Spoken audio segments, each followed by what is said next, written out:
Welcome to the Rollwise Podcast, the weekly show that explores all things tabletop RPGs. I'm Mike, one of your hosts, and I'm joined by my fellow RPG enthusiasts, Brent Hello, everybody. and Jeff. Good evening. So settle in and let's get this week's show started. This week, we actually are going to apologize because we, first of all, missed last week, just unforeseen circumstances. So we are a little bit less timely in our delivery of news as a non-news show. But we are still going to talk about the whole Wizards of the Coast, the Pinkertons, and how apparently they're still relevant in 2023. But they still don't seem to evoke a different image than they have ever before. Also going to talk a little bit about our Pathfinder game, what's going well, what's not going so good, and also talk a little bit about advice as to, as a DM, what can you do when it all goes wrong? You don't always get to ask Reddit every time you fuck up. So we're going to give you some advice beforehand. And so let's go ahead and start this off with the Pinkertons. So if I say Pinkertons to you guys, what's the first thing that comes to mind when you hear that word? This is your Rorschach test of Pinkertons. What do you say? Well, they are the bad guys in Red Dead Redemption. Okay. Bad guys in Red Dead Redemption. That's the first thing that I think of now, yeah. Nice. The strike busting, right? Isn't that what they're used in the modern day? Like going in and busting up picket lines? Yeah. Like, I mean, when I first read Pinkertons, I thought I'd been transported to a different age because, I mean, I hadn't heard the Pinkertons name at least legitimately used in many, many, many years outside of history books because, you know, their union busting activities were pretty, like, it was historically significant. And it just seemed weird that all of a sudden it was like Magic the Gathering creator has Pinkertons show up at his door. And I'm like, what? Why? Well, yeah, and before the union busting, I think they were like mostly like bounty hunters and detective agencies, right? Yeah. Yep. Private detectives and all that kind of stuff. You know, they had kind of a Wild West shit is what the other thing I would say that comes to mind when I'm not thinking directly about Red Dead Redemption. That's the other thing is Wild West shit. So are they just I haven't looked into it and I know I could, but just in case you guys have, because I don't think I'm going to. Are they just like a very large nationwide private detective agency now? Or I think it like, would be better because we don't really have private police forces in the US. Like there's security firms. Mm-hmm. I guess I just don't know what they do, and maybe I ultimately don't care. I think I would put them as like private security. You know, they're the people you contract that sell a full package. I mean, I think Securitas would be like they would be an equivalent or compatible to Securitas, another major security organization for those people that know about them, or some of the other big ones. I'm not really into the private security, so if it's not in a movie, I probably don't know anything about them. Me either.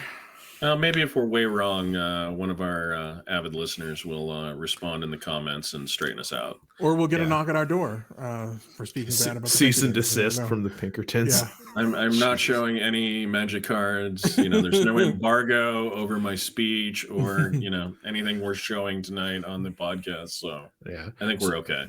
So I guess let's talk about like what happened, because I mean the headline itself was attention grabbing, because I mean there's no way that you can't have the Pinkertons in a modern headline and go, oh, that's probably boring, because obviously it can't be.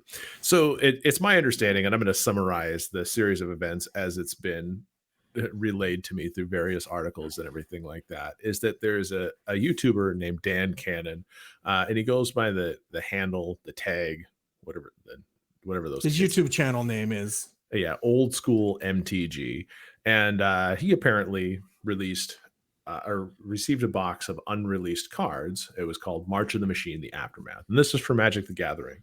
And apparently this Magic the Gathering release was supposed to happen at the beginning of May, and so it was one of their secret niche releases of one of their 4,000 sets that they now release over the course of the year. And by opening these boxes over the course of 3 days, apparently he prematurely revealed about 75% of the limited set, which is, I mean, that's a lot to all of a sudden have on the net. A lot of It's a big spoiler. It's a big spoiler. It seems like a spoiler. A huge spoiler. So apparently, when he started doing this, and I don't know how this works with like companies and all that stuff, but apparently his channel only had about 4,000 subscribers at the time. I sure hope he has more. I didn't check his latest number. But he started unboxing. Somehow the folks at Wizards of the Coast, animals whispered in their ears that one of these, previously unreleased boxes was being opened on a YouTube channel. So they try to call him on an unlisted number. He doesn't answer. So obviously their attempt to negotiate a solution through a phone call failed, because who's gonna answer a call in this day and age when it's an unlisted number? I don't know about you guys, but I get tons of robocalls. Well, literally no one. I mean, at this point, the last time I answered an unlisted call, it was I was getting death threats from a person that we fired, so I don't answer those anymore. That's fair. See, I haven't had that experience. Mine has always been like, oh, your car warranty is about to expire. I mean, I shit you not. I stopped answering anybody. And also there's my college alumni foundation. They found me again. I don't know how. They're pretty good at that. They hired the Pinkertons. they may have. Well, I don't know if they did. They may have hired somebody better than the Pinkertons. Like an 8-year-old with Google access. Yeah, that's true. That's true. I try to keep myself. 8-year-olds aren't as good as at thuggery as apparently the. Well, I don't. I mean, I've got a college, alumni association as well, and they're not thugs. They're just persistent. Man, they're persistent. Like, they send me the magazine, and every time my mom sees it, she's like, "You're gonna read that?" I'm like, "No, I'm gonna throw it out." Why? Don't you want to see? I just don't. I just don't care. College was so big and happened so fast, and I graduated in the middle of a year that I'm not really in touch with anyone I went to college with. So it wasn't personal. There was a lot of you I really liked, if you see this, but we fell out of touch, and we're probably not getting back in touch. And we're probably going to stay that way. Well, and it's not like they all call me and they go, "Hey, Mike, we just wanted to check in with you and see how you're doing." They're like, "Hey, Mike, how are you? Hope you're using your degree. Give us money. That money that you paid originally, not enough money. We need more money. Give us all the money." Maybe you've been successful, Mike, and you want to give back to the next generation of students. I mean, you're an altruist at heart. I am an altruist at heart. And if I was that successful, maybe I would. Maybe I would give back to the university. But I've got 48 cents in the couch cushions. I mean, I know you'll take it, but I don't feel like giving it, if I'm being honest. I don't feel like that's a tax writable awful amount. That's not enough of a tax write-off for me to justify this deduction. But anyways, back to the Pinkertons. Yes. So back to the Pinkertons. So my understanding is that after they had done that, the Pinkertons then went to his area. They knocked the first time he wasn't home, because obviously he doesn't just stay at his home all day, 24 hours a day. And so they went around to his neighbors, and they were trying to see if they had the right Dan cannon and all these kind of things. And they eventually came to his house that a Saturday. I don't remember. It was like April 25th or something like that. And then they're like, "Give us the stolen magic cards or else." And the way that one side tells a story, it makes it sound like they were using strong arm and intimidation tactics, kind of threatening legal action and trying to bury them under some sort of legalese and all that kind of stuff. And then obviously the Wizards of the Coast response is like, "We would never send people to strong arm and intimidate. Like, never. That's just not what we would do." Yeah, well, you didn't send Bob from accounting or a lawyer. Exactly. You sent a private detective agency. Yeah, so it's like, and of course they say that we work with various organizations in all parts of the country, and I'm like, how many of these situations happen? Like, they literally sent men in suits to this guy's door, and according to demanded to speak to him when his wife answered.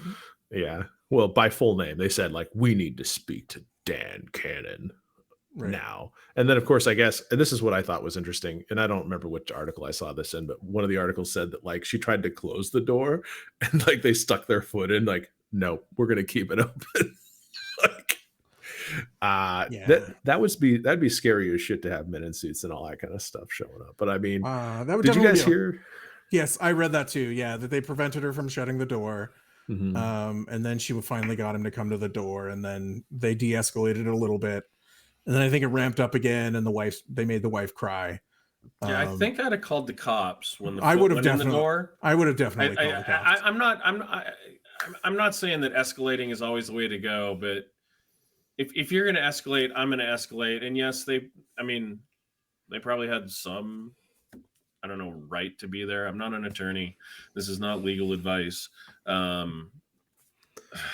I would have probably called the police because that's an aggressive action. Mm-hmm. Yeah. Yeah, I mean, preventing you from preventing you from closing your door. You are not your welcome home. in my home, sir. Please leave. Yeah, that's not okay. So, and then I guess like they had him return the cars, but like they counted him. They like made they like counted them in front of him and made sure they were all there. And like just what a weird interaction. Yeah, I mean, it's like, first of all, it just seems so strange because it's, you go all the way from, oh, we're gonna do this OGL thing to dumpster fire. It's like whoever's running, point at Wizards of the Coast or Hasbro or anything like that really has no concept of how much damage they've done to their brand or anything like that in the past 6 months. They're incredibly tone deaf, and the fact that a corporation the size of Hasbro doesn't have somebody going, hey, what are the optics on this if this gets out, after PR disaster on top of PR disaster on top of PR disaster on top of PR disaster? Like it's at some point somebody's got to go, yeah, do they want to protect their intellectual property? Do they want to prevent people from spoiling a whole set release? Honestly, Yeah. I think they should, but the ways in which they seem to approach things just seem like they don't. It seems like they don't give a crap. No, they don't. Yeah, that's the thing, is they just don't seem to care. And like the internet is such a place now that this stuff doesn't go unheard of. Like maybe that's what they're missing out on, is the fact that it's not like 15 years ago where you could send some strong arms guys to somebody's house and like not really anybody will find out about it. But the internet is a place where like you said, Pinkerton, Wizards of the Coast sends Pinkertons to customers' home is a headline that will get attention. Well, I'm halfway surprised that there isn't a video. Like, maybe there was. I'm not telling Dan Cannon or his wife how to operate their YouTube business, but I'm surprised at a YouTuber's home that there wasn't some sort of documentation going on the other side. And maybe there was. But yeah, I don't know. It just all seems so tone deaf, and now, especially because my understanding, this is just my understanding, is that he ordered one set of product, and they shipped him the other set of product. So it was their own internal F up that they generated. And sure, I get they didn't know that at the time, when they heard about the video, I'm sure, but it's the response seems, I keep coming back to tone deaf. It's like your PR matters. Like, I get that they own like every board game, ever almost, but it's, so here's exhausting, man. Here's the real question and dilemma that I think comes out of this situation. What do you think the effect of the Pinkertons magic card is going to be?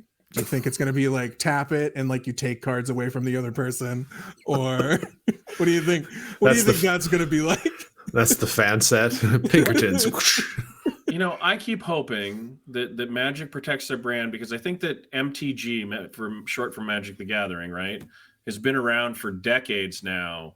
I'm hoping that the Pinkerton, or the Wizards of the Coast and Hasbro, send the Pinkertons to Marjorie Taylor Greene's house and tell her that she's no longer allowed to use the initials MTG because it is their copyright and she is in violation. And, that would be another headline. MTG goes after MTG. Yeah, that would be. Let them fight. I don't know. I mean, you heard honestly, it here, Wizards. Use your power of the Pinkertons correctly and send them after the right people. Use your power for good. Honestly, I don't know if I care, and I'm not sure that I can support Wizards of the Coast at this point. Well, so there's two things. I'm tired of feeling like every time we turn around, and I'm using a very big we here, right? As tabletop role-playing players, as Magic the Gathering players, I just don't think they give a crap about us. I think they think that they're so big that we don't matter. Well, and maybe that's the truth, and maybe it's just one of those things. I mean, I think it depends on which department you're talking to. Obviously, there's the people that do this out of the labor of love, and I'm sure those people are just fine. But that's the same in any corporate environment. There's the people that actually do it, that sustain it, and then there are the people that just reap the benefits. But I guess there's two things to kind of finish this up with. The first thing is that did you guys hear that there's a Magic the Gathering post that they said they want to throw it back at WoTC, and they were going to have a no Magic May boycott? Oh, really? I hadn't heard that. No, I had not seen that yet. Yeah, that's I had just seen something, I think maybe yesterday or something like that. And so, I mean, I and it's supposed to be that they want to do a month-long boycott of the tabletop game and any related media that they have. But I don't know how much actual Magic the Gathering like media there is. And I don't think commercial boycotts ever really go the way that you'd hope. I mean, there's obviously and just to throw the Hogwarts legacy out there, there was a lot of people that were calling to boycott the game, and that game just screamed to insane sales numbers, right? So, I mean, it's really hard to say how a commercial boycott is going to work, especially on like a national or multinational level or something like that.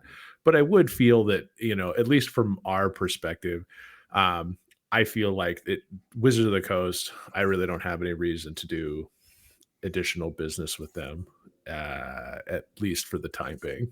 I'm not saying that the people in the D&D side of things are better, worse, or the same as their Wizards of the Coast or the Magic the Gathering people or anything like that. It's all under this. It's like the umbrella of evil at this point, and not because they're evil per se, but because they just don't seem to have had a really good 6 months, and they don't seem to be doing the right things to make it better.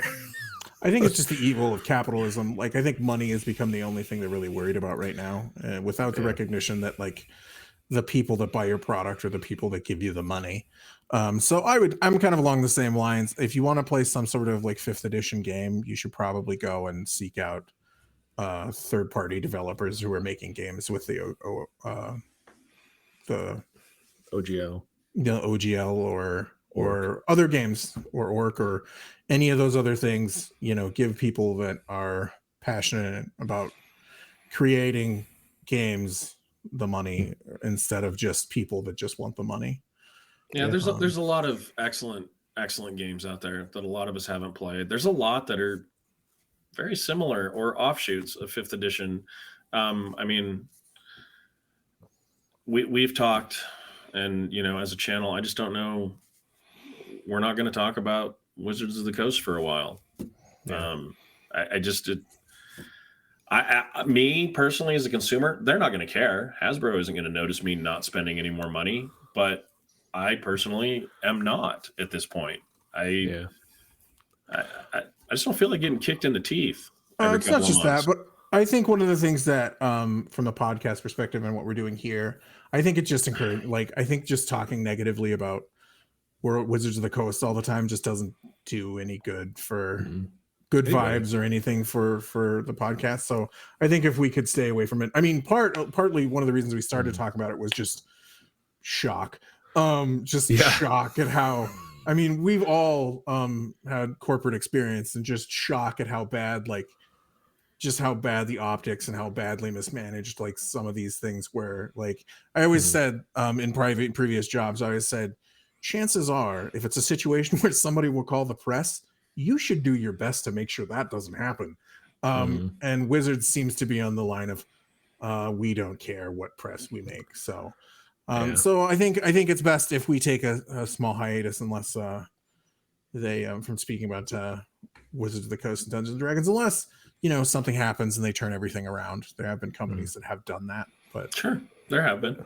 Yeah, they're just going to have to take time. And I mean, I feel like that anytime we talk about Wizards of the Coast, it's such a pessimistic thing. We're extra critical of the 1D&D playtest. We're extra critical of their handling of the OGL. We're extra critical of how Wizards of the Coast sent the Pinkertons in people. And I feel like I don't think you can be extra critical of that. I think there's just the facts of a company in 2023 sent Pinkertons to a man's house to collect cards, and that they had sent him.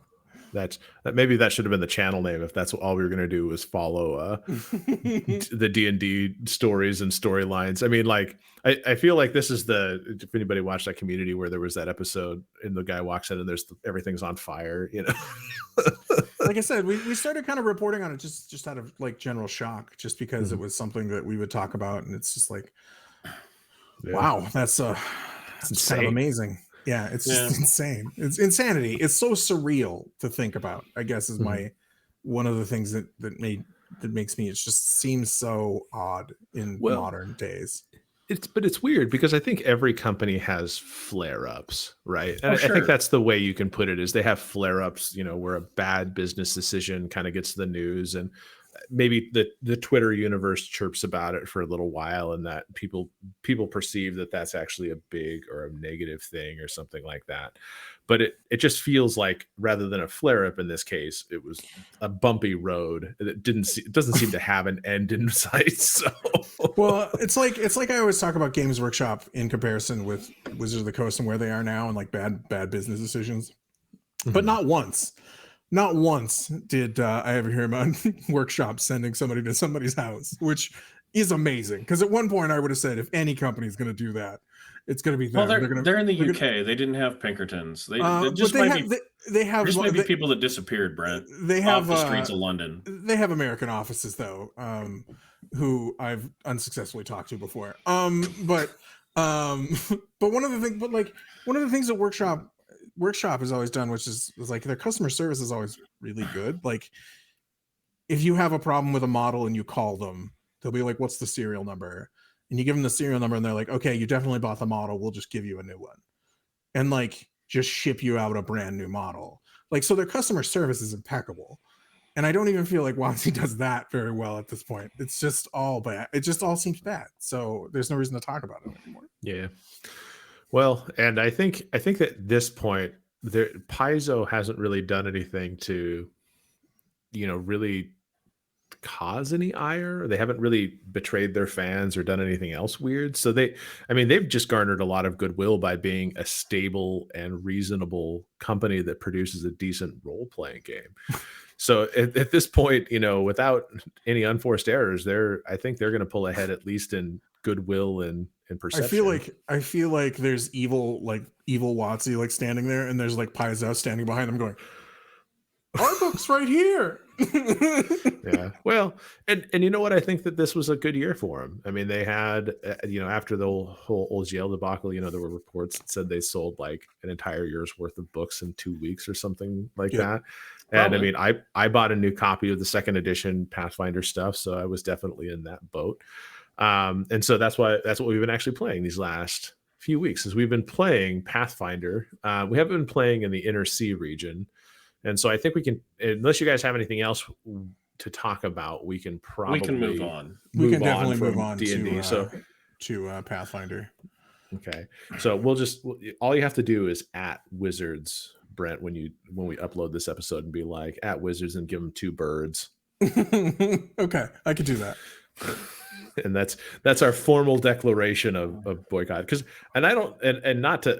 no flexing here, but me and Brent both were very excited when D&D Beyond was released, and I think we invested a lot of money in the digital books and content there. So I mean, we're not like we're not anti D&D. We weren't, definitely, for the longest time, and I was giving the money hand over fist on every edition. So no, I bought everything that you bought and maybe more. Yeah, so I mean, Jeff, I bought I don't know, like that set of 25 books or whatever that they had up for a while. Well, there's the legendary bundle. I got that. I think I bought that too. Like, yeah, it was no small thing. Yeah. So we were definitely fans. Jeff, I don't know if you just used the stuff that we had purchased on D&D Beyond, or if you had purchased. No, I've bought some of my own, not as much as you guys, and I've bought other Wizards and Hasbro products. Mm-hmm. I just, at this point, I'm willing to have a cooling off period. It's fine. Over the years, I've spent thousands of dollars on their products. I was a tournament Magic the Gathering player, almost from the beginning. And I bought a lot of cards. you know, and seeing what's happened, I just, you know, Well, love the yeah. game. There's a lot of, and like Brent said, there's a lot of good people. There's a lot of good people that make the games. There's a lot of people who care. But apparently somebody higher up at corporate makes a lot of piss poor decisions. Yeah. So I'm doing my part. I'm okay, just saying. And I don't think I'm already getting worked up just this little bit of talking about him. So I'm willing to move on and talk about happier things in this podcast and future episodes. I think So that the vibe is healthy. It's more positive. It's true. It's true. Yeah, I don't want this to sound like Jeff goes on these weird rants, because I have some weird rants. Oh no, we pretty much have all lambasted Wizards of the Coast pretty effectively over the last few weeks. So it's true. So let's talk about Pathfinder. We had already mentioned Pathfinder, kind of what we enjoyed about it. I know when we ran our initial first session, we were a little bit, I don't know, there was like a glow afterwards because we had a pretty fun initial session. Everyone seemed to enjoy the system. It seemed familiar enough that it worked, without having to definitely like read all the rules line by line, because I'm not a big fan of reading rule books. I just have a hard time. Like, there are people that go out there, they'll crack open a rule book and then just read it from front to back. And I'm more of the learn the parts that make the game go and then learn the next part when you need it. Right. I agree. That's just kind of how I go. I like reading the lore parts. Like, I like reading the stories that kind of flesh out the world and stuff. I've known one person who could read rule books like cover to cover. And he had a very interesting take on gaming. Like, rules mattered a lot. I've done it a couple of times. It takes a long time. They're so dry. Mm-hmm. They're so dry. There are games I've done it with. I think last time I was on vacation, I ran Cult cover to cover, like the whole thing. But I couldn't tell you, I also can't read it that way and remember it. So I have to be playing to really. Playing really reinforces stuff. Yeah, it contextualizes things, and I think that when you're playing a role-playing game, that context really helps cement it, because that's what you don't want to ever get to the point where you won't play a role-playing game just because you're afraid of messing up on the rules. You just make it up as you go and then find out what you need to do later. Right. And I always feel like there's a certain percentage of role-playing books where there will be rules that you decide just aren't for you. Like the framework, you got to make sure the framework's good, but there will be rules that you just kind of homebrew. I'm not going to worry about that too much. Homebrew in or homebrew out, your choice. Sort of like the fact that in most D&D games, like, I think taking a healing potion is supposed to be a full action. In most games, people just run it people run it as a free action, and it's supposed to be like a standard action. But it's so clunky to do that, and it's so clunky to do that in combat. So I think that's kind of the one of those rules that I think you just kind of, it doesn't really matter. It doesn't really affect things too much. Yeah, it makes it tactical if you have to juggle all those things. So in terms of our game, we're basically playing in the Mana Wastes, the Impossible Lands, and the city of Alkenstar, and it's interesting because I like what they've done with the world of Pathfinder, because they've probably managed to mash up as many tropes as they possibly can into any area that you could possibly be in. And so what drew me to Alkenstar was the fact that it's also known as the City of Smog. I think that's kind of a fun nickname. They seem to be technologically advanced. They have gunpowder, they have guns. And so it makes for more of a Wild West steampunky kind of game. And of course, it's sandwiched between two magical superpowers.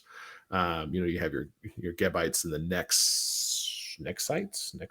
I don't remember what they're called, but you have Geb and Nex flanking them, and so you're kind of on this island of technology surrounded by magic, and I just like that juxtaposition.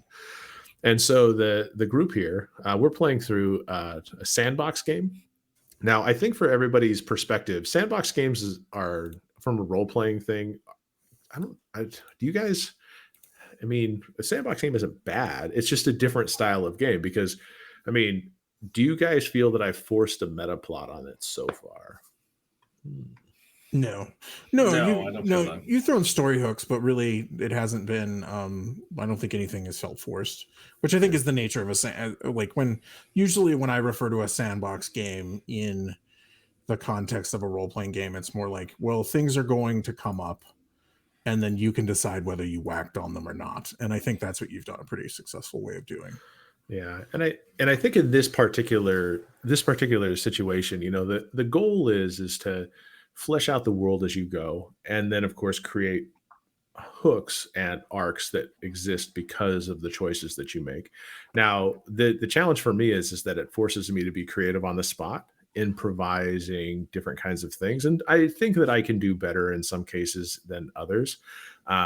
I think as with any DM, improvisation is, if like you get good at that skill, that makes you a better DM. Like I feel like that's a top tier skill in your toolbox. Would you guys agree that improv is in that, or reactionary improv maybe?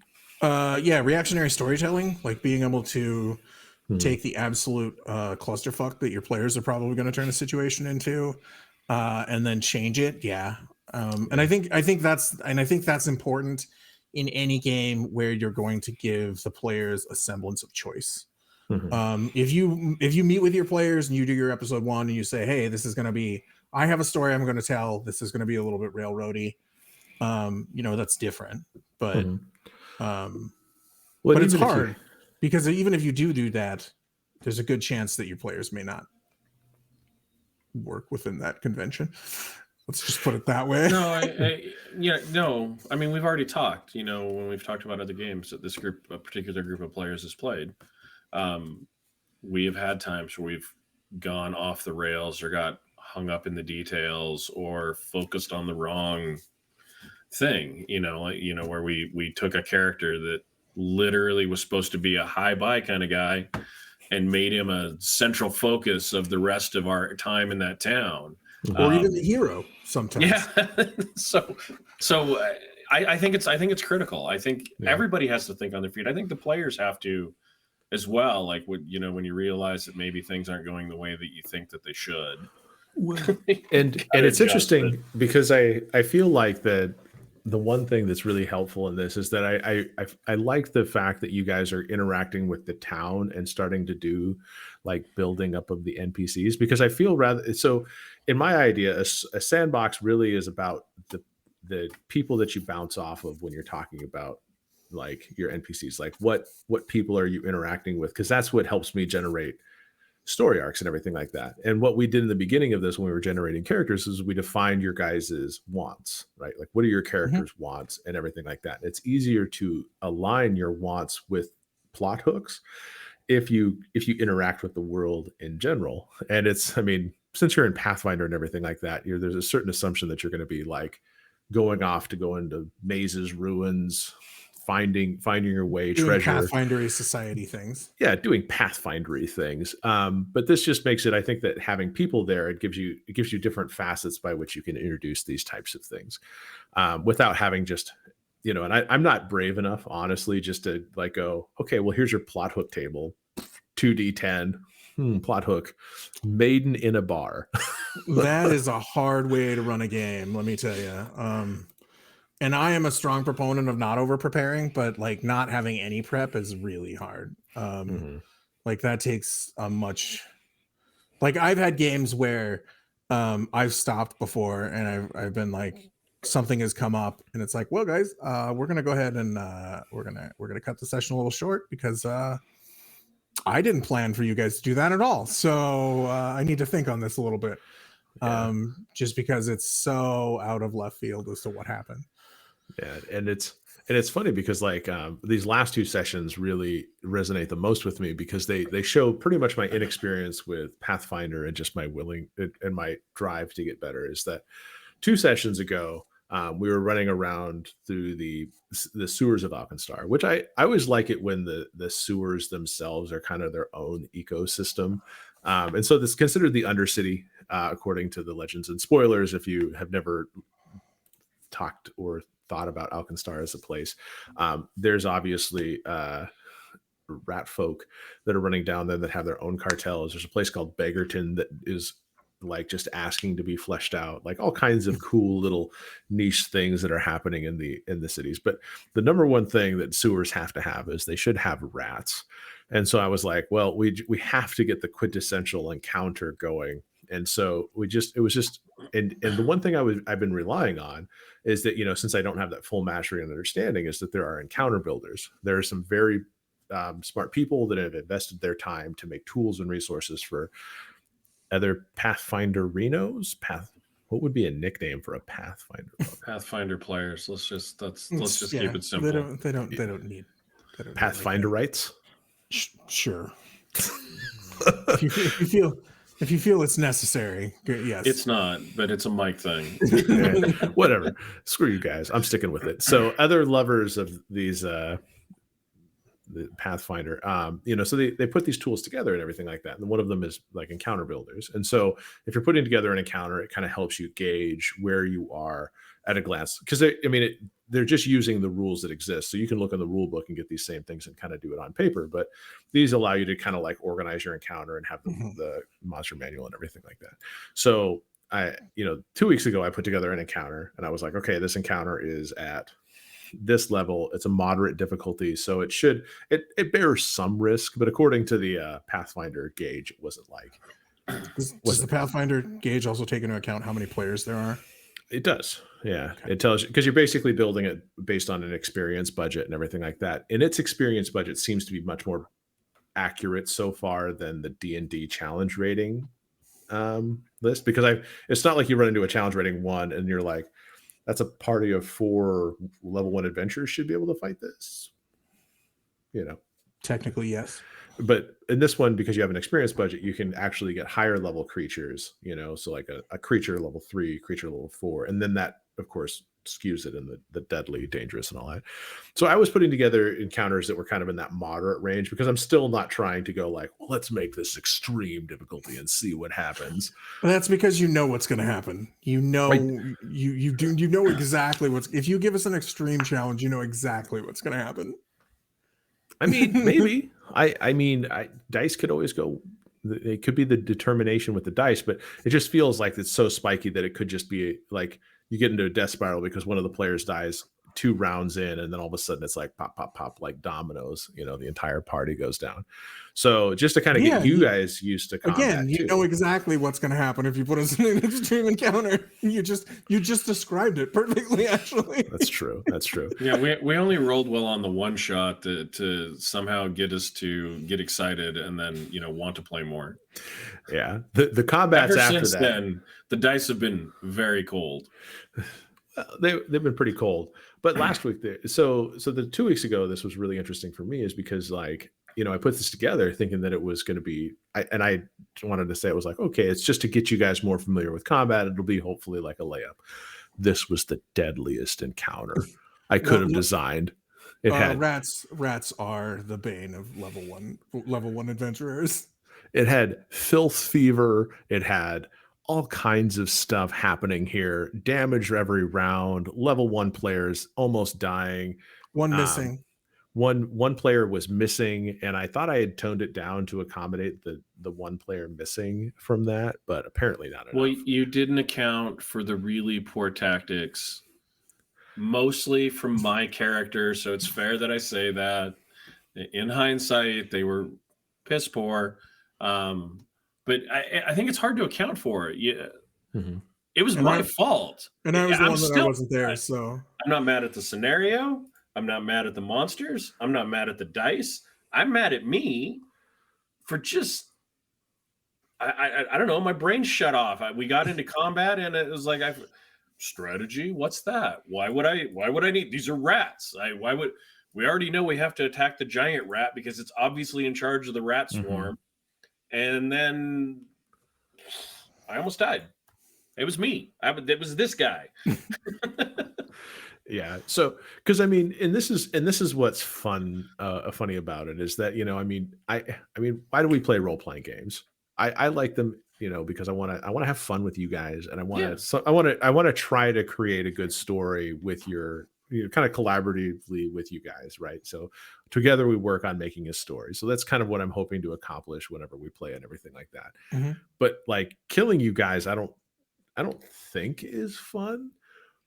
But it's like, what happens when you have a situation in which, you're killing your players, and you don't, and there's like, like and if you just roll in the dice and this is just the outcome of the dice, and you're just murdering your players because the dice aren't rolling really well, how do you escape that situation? Like, what do you like? Have you ever encountered that in any of your DM or other games? Like, because I think it was fine because you guys kind of escaped by the wire, so I didn't have to like create some Deus Ex Machina moment where, you Well, know. see, that's the thing is like this is kind of the tightrope is like when you design an encounter, you want it to feel dangerous Mhm. because you want it to feel like an achievement, Mhm.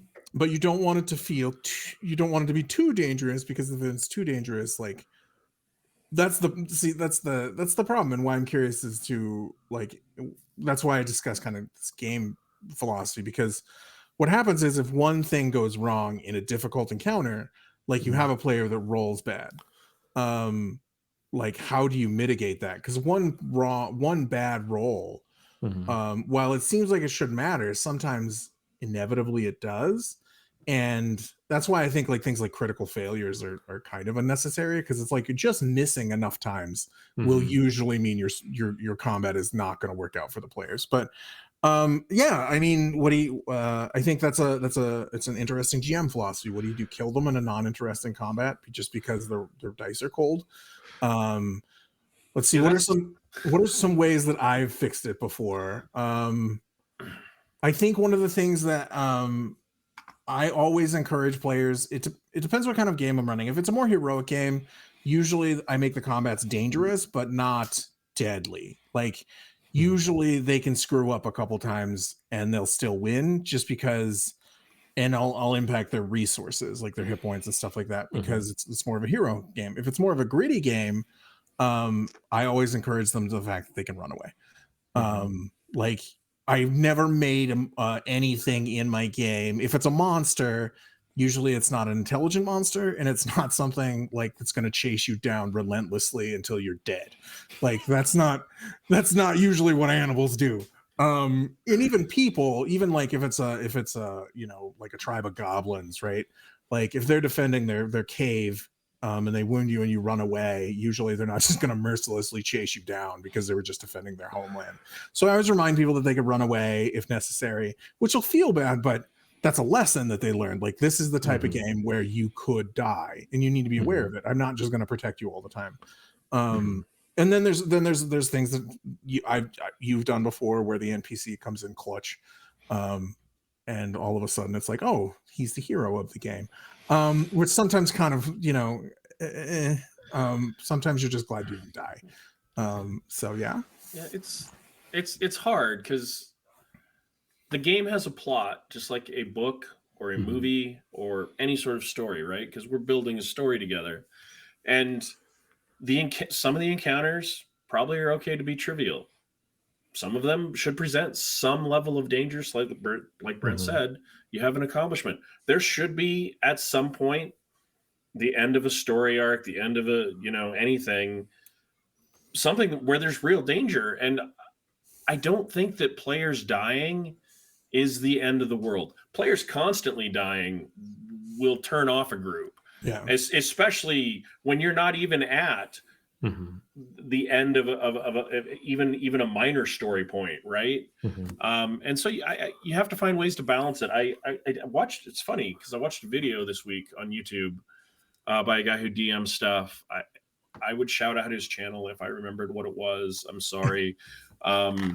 But he basically said he thinks he became a better DM when he started letting his players know through his descriptions when whatever was in front of them was possibly more dangerous than maybe they thought it would be. And so The letting them know that there's inherent danger, in something upcoming, because you don't have to fight everything. You can try to talk to them. Yep. You can run away. You can avoid it and come back later when you're leveled up.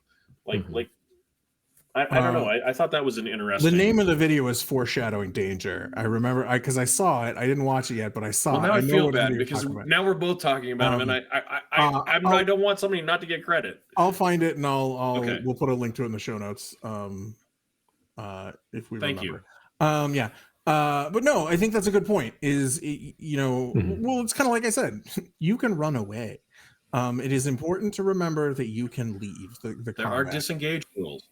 There's also things that like it depends. Like I know GMs who are just also brutal about combat, like where they're like, oh, if you go down and like your party doesn't drag you away, they will coup de grace your character on the ground. And it's like, wow, that's because like when you think about it, like one of the things that somebody asked me once was, well, why don't they keep attacking you if you go down? And it's like, because that seems like bad storytelling. Like I didn't know how to answer really, but like the truth is, go ahead. well, if it's active combat, like that's one thing, but like if your party leaves you, like they might just off you. I think the point that I'm trying to make is like if you're the type of GM that like if somebody goes down and you give them that last stab, even though there's other people attacking you, like that's just kind of punitive and not something I would suggest. But yeah, so it's definitely a hard line. Yeah, because it's interesting because there's actually that you guys have talked about like how you can do things mechanically. Because I think the one tricky part is that when you're working in the rules, you have to respect the rules as much as you can, because nobody likes it when you go to a table and that there's that one player who's rolling dice in a kind of a janky fashion and rolls 15 20s in a row kind of thing. Like, come on, man. That guy where you never quite see what the die settled on. Yeah, Before he swipes it. Yeah. Even or it's in the corner behind his pop. Even if the GM's fudging dice, like to make you more successful in combat, like that's. I used to not care, and now it makes me feel horrible. It makes me feel terrible when I even suspect. Like I even called out Mike in the rat encounter. Like I should have been dead. I think I should have been dead. Are you sure that I'm not dead? And that's what I wanted to talk tonight. Well, and that's what I wanted to talk about, is because I think that there's a certain aspect is you definitely don't want your players fudging dice, and so I don't think you want your DM to fudge dice either. And I've been anti dice fudging forever, because I feel like I feel like that takes some of the tension away when I can just decide arbitrarily if that dice is good or not. It's that thing that I always say, like the GM wins. Like if the GM really wants to win or lose, like we can. It's not that's not what the game is about. Yeah. So I feel like there are other ways that you can kind of get yourself out of a spot of trouble without making it necessarily too bad. Like, and this may not be dice fudging in the traditional sense, but what do you guys think about these types of situations? So first of all, let's say you did design an encounter that you thought would be a little bit easier than it was, and it definitely proves it doesn't. Well, do you guys ever adjust the hit points or AC on the fly? Yes, I've done that. In my limited thing, I've done it. I've even fudged dice depending on the players. Like if you have a table full of first time players, like you want them to know that there's danger, but you don't want their first experience to be miss, dead. Yeah. And you can even, and sometimes you can even, when you make those modifications on the fly, you can sometimes make the encounters feel a little bit more special. Like when something happens, like if somebody scores a critical hit, right? Well, all of a sudden it's injured, so its AC is less. Like I've done stuff like that before, where I've given them a boon because of something they did, or a player thought of something clever. And so I did something. Like you can fudge it that way. And I think that's ideally, if that's what you can do, like that's the best method. Yeah. But if your players are just sucking out loud at combat, like, yeah. Well, and so because I feel like that's the type of fudging. If I'm going to do any fudging, I'm going to make some adjustments to the creatures on the fly. And the only reason I say that I would do that is because I don't want the dice themselves. I want that tension to still be there when you roll a dice. It's that way. But you have to be careful when you're doing it, because if all of a sudden the creature's AC, you didn't hit on a 15 at the start of combat, and then all of a sudden you are hitting on a 15, towards the end of combat. Right. Noticeable. We remember. You know, Pepperidge Farms remembers. That's all I can say is that Well, you like guys. I said, that's when you reward somebody with something. Mhm. For that, I think is my advice in that case. If you're going to make one of those adjustments, Have either of you trying to do those things? It's still going really horrible. You're not ready to TPK the party. Had the mysterious sounds and a bigger batter creature sound like it's coming, and had the enemy disengage, and then the players have the choice of we're almost dead. Whatever's coming scared the hell out of whatever was kicking our butts. Maybe we shouldn't be here when it gets here, kind of thing. yeah, Have you ever had to do that? that's that NPC save, like Okay, sure. Yeah, that sort okay. of NPC save where, oh god, the guards came by, that group of ninjas that was just stabbing you Yeah. guys. Hey, what are all of you doing there repeatedly, fighting yeah. in the alley? The city guard has been Okay, brought by okay. the silent ninjas that have been stabbing you for the last 20 minutes. Yeah, and I've had some, or somebody wanders by and screams. I've saved parties by that. I have had very few, like trying to think about it. I've had very few actual TPKs in my career, mostly because like I do a lot of more narrative combat, which is a little bit easier to hand wave some of the stuff. Yeah. But a game like Pathfinder, like that's part of it. Like dice tell stories. Dice helps you tell the story. And the story isn't always that you win. Yeah, and or that even tension that you're is good. important. And frankly, some of the best games that I've ever played, like most memorable games, like my characters died at the end. Once you mature as a player, you realize that every character has their own arc, and some of them aren't very big. It's true. Some burn bright, and then they're gone. Yeah, and I feel like that's really the important thing here, is because I think that because when we did last week's adventure, I'd taken my lessons learned from 2 weeks ago and designed the encounter kind of a little bit differently, and I didn't rely wholly on the encounter builder to kind of build it out for me. And I think it went much better. It was much more cinematic. I think that people enjoyed themselves a lot more. And I know Brent was actually part of the encounter. I enjoyed it immensely, though. But it was hilarious watching this because the Odayug is, and if I'm saying that wrong, and some that's how I've always pronounced it, but I've never been certain. I don't know if I've ever heard the term Odayug before until last night, so that was pretty interesting. Yeah. But it's a fun garbagey eaten creature that exists in the sewer, and I thought it was a fun way to encounter it. And we only play in 2-hour sessions, so you have to be really careful with how that 2 hours is spent. But learning the lessons from 2 weeks ago, I actually made it so the encounter was straight up the encounter as it should be. Like there was nothing that had to be adjusted on that encounter at all. Other than I went into that encounter with the creature made, not with the creature adjusting on the fly, if that makes sense. And I think if you would have been there, Brent, learning my lesson, it would have probably been a little bit too easy. It would have been a little, and have you guys ever heard that 3-round combats is kind of the sweet spot for D&D? No, but that makes sense. That makes sense. So like, because 3 rounds, I think it's like 3 to 5 rounds is like the sweet spot for how long you want the combat to be, depending on, of course, the type of creature that you're fighting. Because if it's 3 rounds, it feels like you got enough in there and everybody did something, hopefully. And if it's like 7+ rounds, it starts to feel like way too long. Yeah. And I think in Pathfinder, that the things that people are learning is that, you have to really engage with your abilities in Pathfinder, all those things that you can do each turn, it really helps. And I think having the monsters be a correct level, and I'll just say that level 1, a 16 armor class is much more chef's kiss than an 18. I am going to ask you a question, and you don't have to answer this if you don't want to. Were we actually supposed to fight it? It was on the table. I remember I tried to give about 2 to 3 solutions for everything. I know. And that's why, in that I said I created given the slight miscommunication at the beginning of the encounter, I was just curious if that was your actual plan or not. I wanted to give you guys an opportunity to do something other than fight it, and so I thought an Odayug that was basically sitting on a berg of just gross and nasty, just eating trash as it floats by in the sewer, proclaiming itself as knight of said castle. And would and be, like all good adventurers, we attacked it. yeah, basically you challenged it to a duel, then he shot it before it had a chance to like get ready. How unchivalrous of you.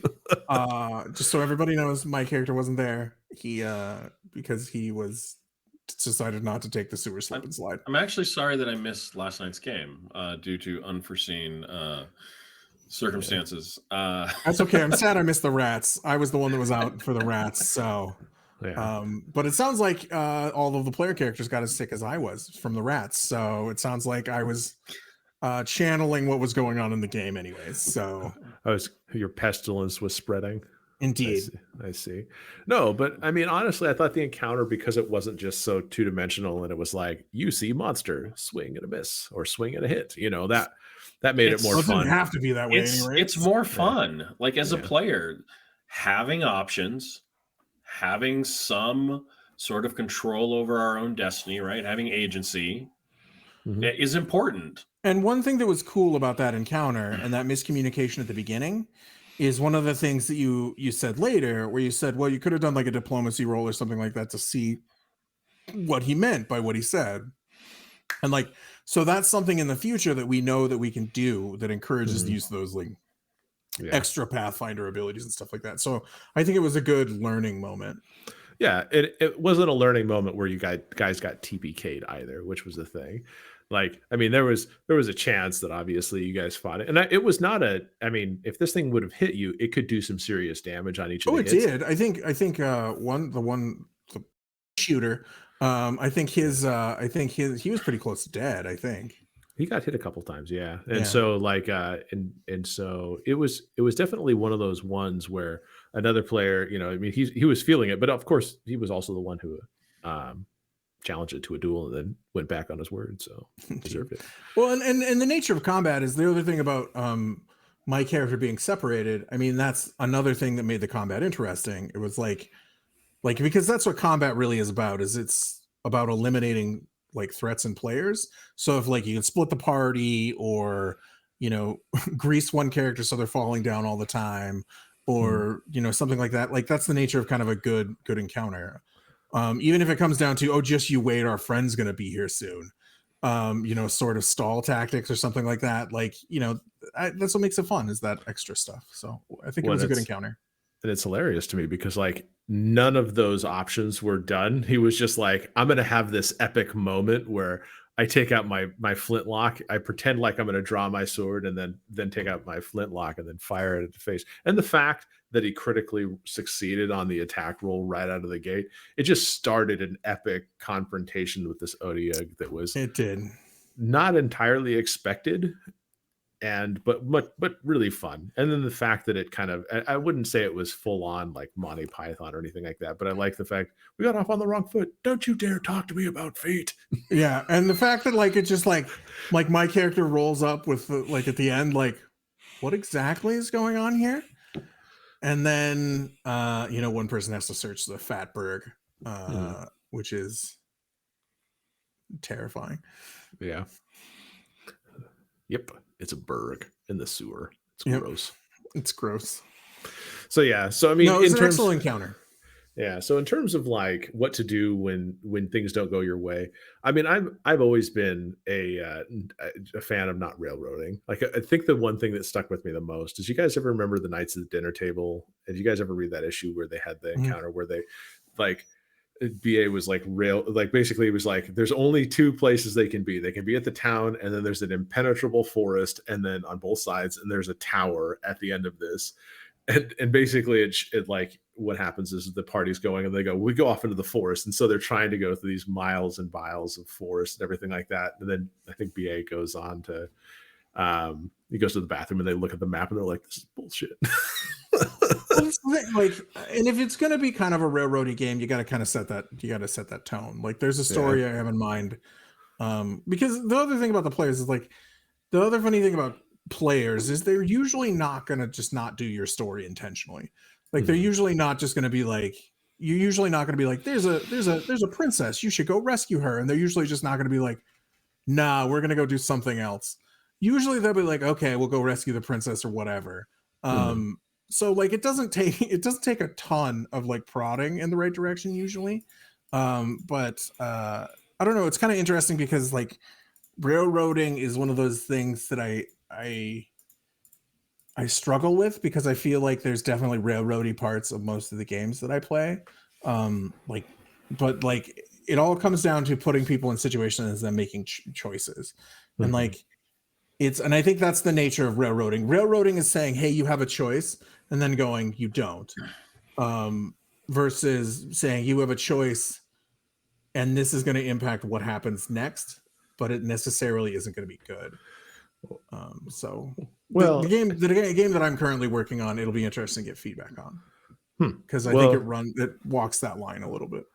I think there's almost a more insidious railroad, and that's, I think the good GMs do this, is that they do your choices matter it's superficially, but they don't matter in the end, because like you just rearrange the pieces all roads lead to Rome, Mike. They matter in the context of what's going on. They don't matter in the context of anything else. But we've all had experiences with poor, like games with really bad railroading. I think you had one of the worst experiences I've heard about.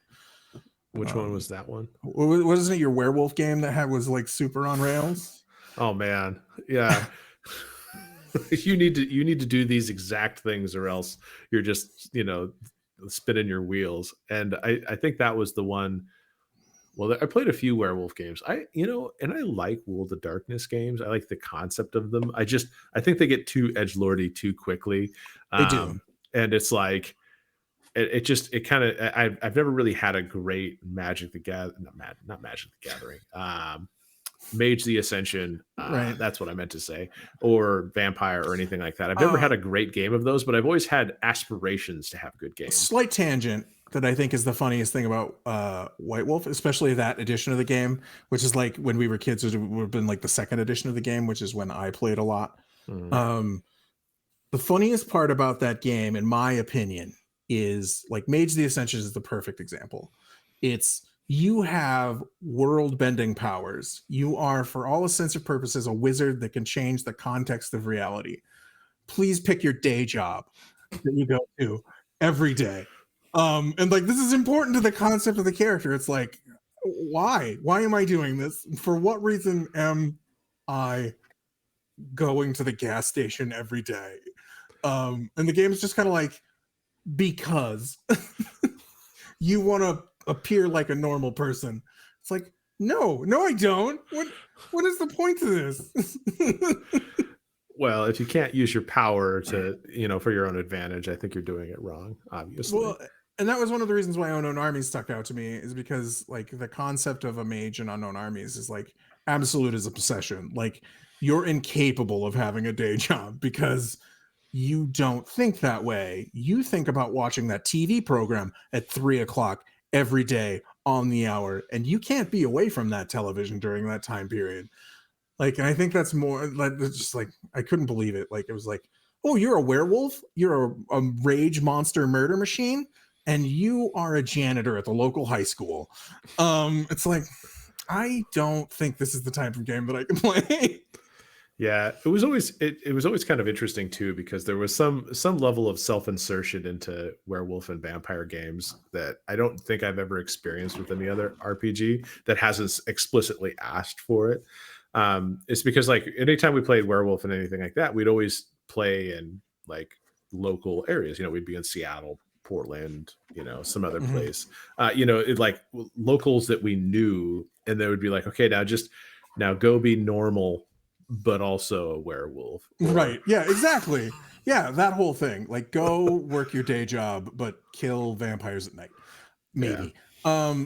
I did run a werewolf game that it didn't end in a TPK, but what happened at the end of the game, and this was a startling realization, was the big bad guru, like warrior cast, fought the big bad Fomori demon guy that I had, and he got killed, but the way that the mechanics work is you could do like a roll and spend your rage, and you survived with a battle scar.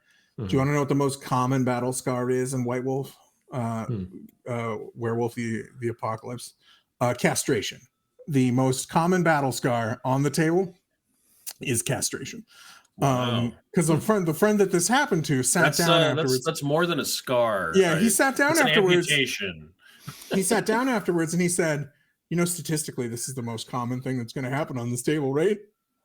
And I was like, are you serious? He's like, yeah, yep, most common.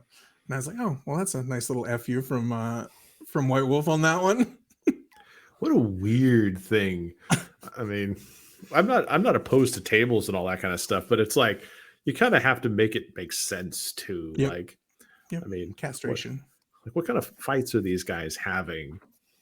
Well, I mean, like his character was disemboweled. Like it was pretty much like it's the idea is like it's a heroic last stand. Like you're literally dying as you make this rage thing, and it's only by the grace of the moon that you survive. But yeah, the most common vicious battle scar is castration. Wow.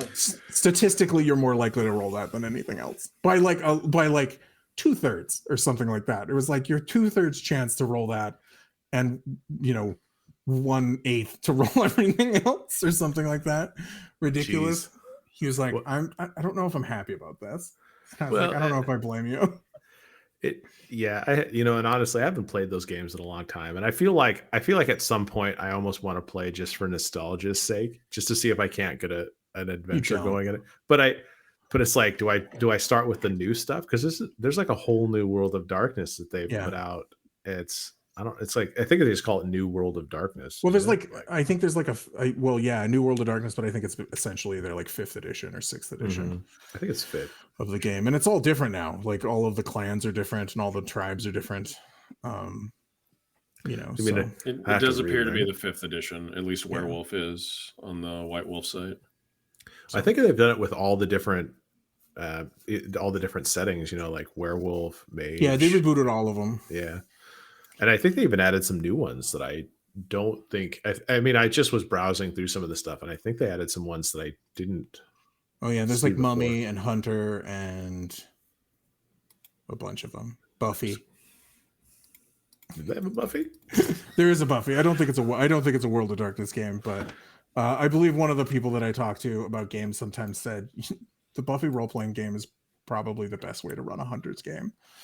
Like We Hunt Monsters sort of game is one of the best ones. So, well, I have a confession to make. I never really got into Buffy the Vampire Slayer, the TV show, so I apologize. Is that really a confession? Because I think I've watched one episode.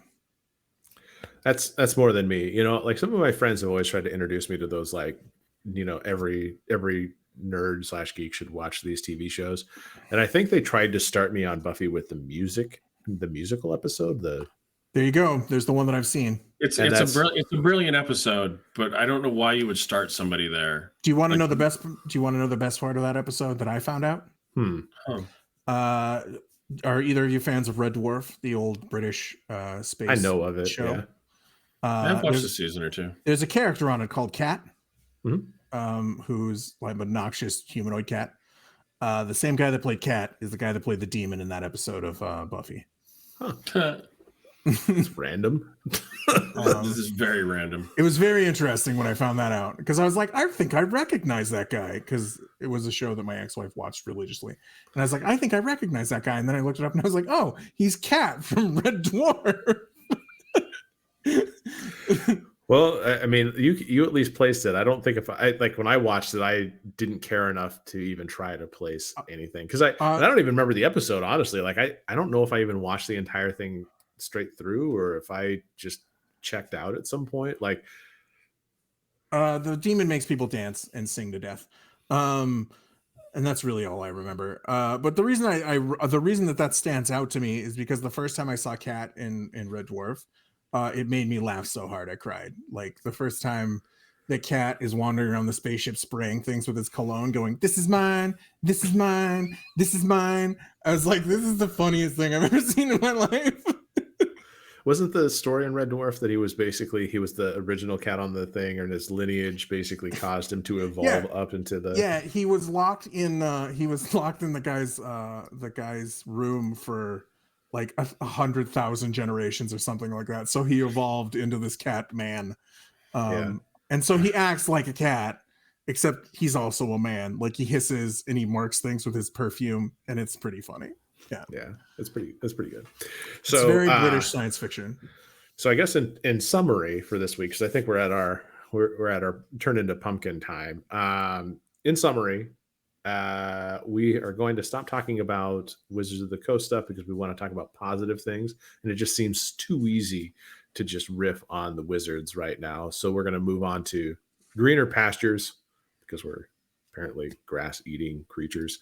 And we're going to, then we also talked a little bit about Pathfinder. Hopefully you guys caught some sprinklings of like what to do when things go wrong and some of the things that we did. And if you have any ideas yourselves, please share them in the comments. Please talk to us about them. We'd like to have a conversation about it. It'd be great. Yeah, because like I said in the beginning, you can't always just go find a Reddit that'll tell you how to fix your problems or get immediate advice from Reddit. I do find Reddit very helpful in the D&D forums.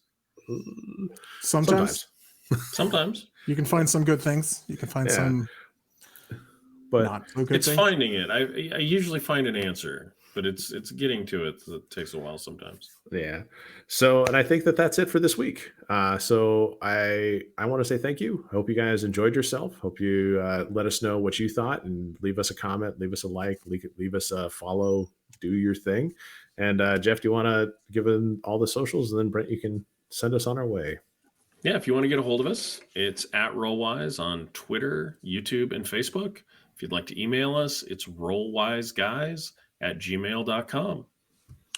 And as always, thank you for joining us for this episode of Rollwise. We hope you are well out there. Be safe out there. And as always, roll well and roll wise. And scene.